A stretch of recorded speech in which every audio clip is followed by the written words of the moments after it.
Ah, here we go. This looks interesting.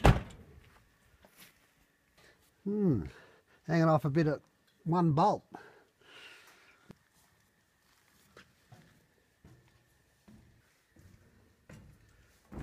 Gee, I hope this holds me. Oh gosh. Alright, I've come here to do a bit of an audit using the Quality Falkland Islands Woolshed self-audit form. We'll have a bit of a look around and see what you think. Okay, we'll go inside now and we'll go out to around the back and have a look at the pens. Okay. Ramp, of course, standard bit of number 8 wire there to hold everything in place. You can probably see that got a fair bit of wire use there. Bit of wire. They wouldn't do much damage to the sheep hire or anything, or anybody going past. I've got first sheep yards and sheep holding area must be free of all wool contaminants, materials and objects that may affect the animal welfare. Okay, we've already checked out the wire there. We'll just have a down the race here. Look for any sharp objects. Again, this is just one little bit of wire there. That's a pretty good system to have in place, but whether it, I think that's pretty sound.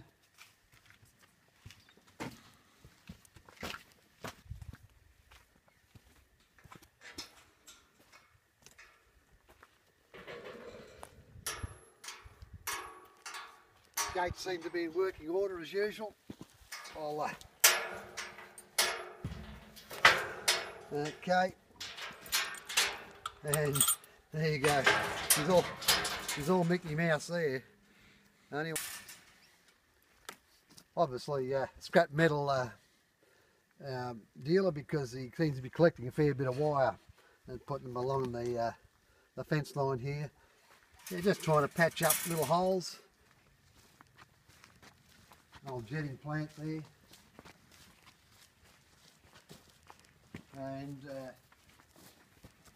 yeah, that'll be a bit of a nuisance. Sheep in the yards here, and they're moving around.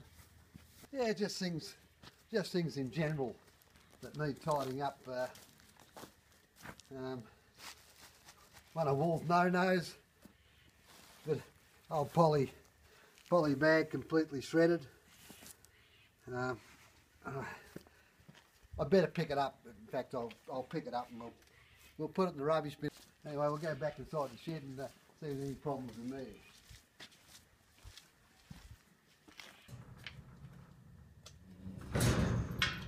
Everywhere I look, there's a whoops. There's a bit of bloody moisture on the slippery surface here. So now the battens and the general gates in this shed are pretty good. No holes for sheep to put their feet down, so that's good. We go up to the catching pen. Battens are running in the right direction for shearers to be able to drag. Now, I've worked in this shed. I have done a bit of penning up, and this catching pen's okay, but that's when the problem starts, because terribly hard to actually push sheep. If you can, well, they've greased up a bit better than what it was. To actually push them forward when another shearer is catching in that. So that's the whole thing. Look, I don't know. Okay. We might have a bit of a look around just from observation here, and let's see if we can identify anything that probably shouldn't be in this. Check this up outside, of course, and we'll just have a look around if I can actually see a container for rubbish. And while I'm going, I might as well collect a bit more rubbish that's been left over. Look, an old sponge from the shearer. We might as well get rid of that. I've located the rubbish bin, and we'll drop that rubbish in there, and we might have a bit of a look around if we can find any more rubbish in this particular shearing shed that shouldn't actually be here. A bit of a run through the checklist on through the shed itself. Sheep shearing and wool handling area cleaner and sufficient size. Okay, it's sufficient size. I don't know how clean it is. Approved lighting installed. The wool handling and shearing shed in good working order. I haven't turned the lights on, but there is. Point 4. Polypropylene hemp in the form of rope, string, twine, bags or fabric for any purpose not present in the woolshed or yards. I don't think I can actually tick him off on that one. We'll just have a bit of a scan around as I walk through here.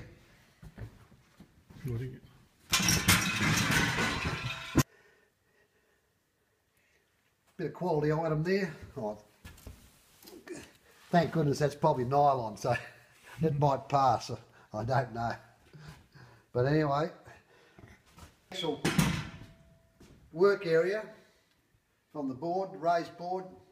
We've got about, I don't know, 2 metres, 3 metres before we've got possible contaminants coming in, picking up in the wool there. So we're in a bit of trouble there with that particular item.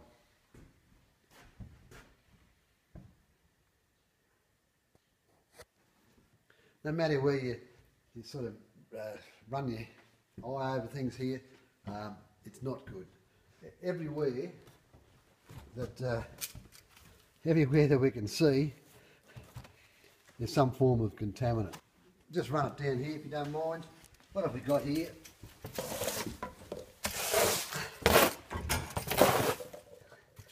Okay, enough said on that. So, as we move down into the wool area for storage of bales and pressing, I have a bit of a look around. Oh, look out! Now, why would you have that there? There'll be no machinery in the shed, I don't think. Although the tyres are here, I can't actually see a tractor inside the shed. So, yeah. The old poly packs. We look in the wool bins. Looks like an old collar for the dog has been tied up there. I'd say the dog would have been pretty glad to get out of that. It was tied up so high. And of course the bins and years and years of build up of old fibre in there. So we've got but we call it a wool storage area. I really don't know what we call a bit of a dump. I just either one. You please yourself how you want to interpret it. But you know, I wouldn't be too proud if this was my shed. But well, it's not. So this shed very non-compliant, and in fact, the only thing that would be compliant out of our woolshed checklist is ropes used for the shearing hand machine pull cords are in good condition and not frayed. That one will get a tick, and everything else gets across. Okay.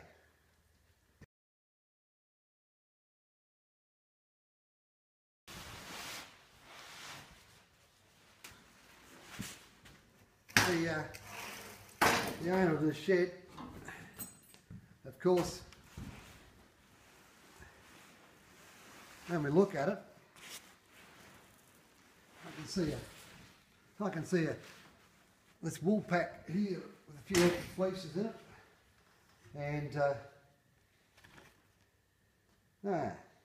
first prize in class 20 at the local show here, and this fleece here,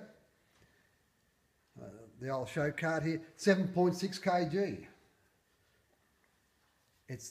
I know it's actually off a ewe, and for all what's wrong with this shed, it still has pretty handy wool. This was valued at $60 Australian, and it was put in the commercial section. And this one, this fleece here, it's more of a stylish type of wool.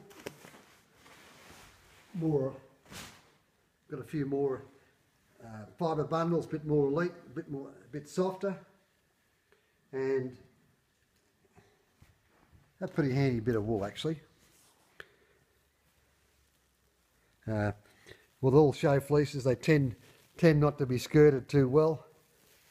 That's the thing that when you're judging wool like that, you a bit of a skim around, and of course, if you're a decent sort of judge, you'd actually pull it out and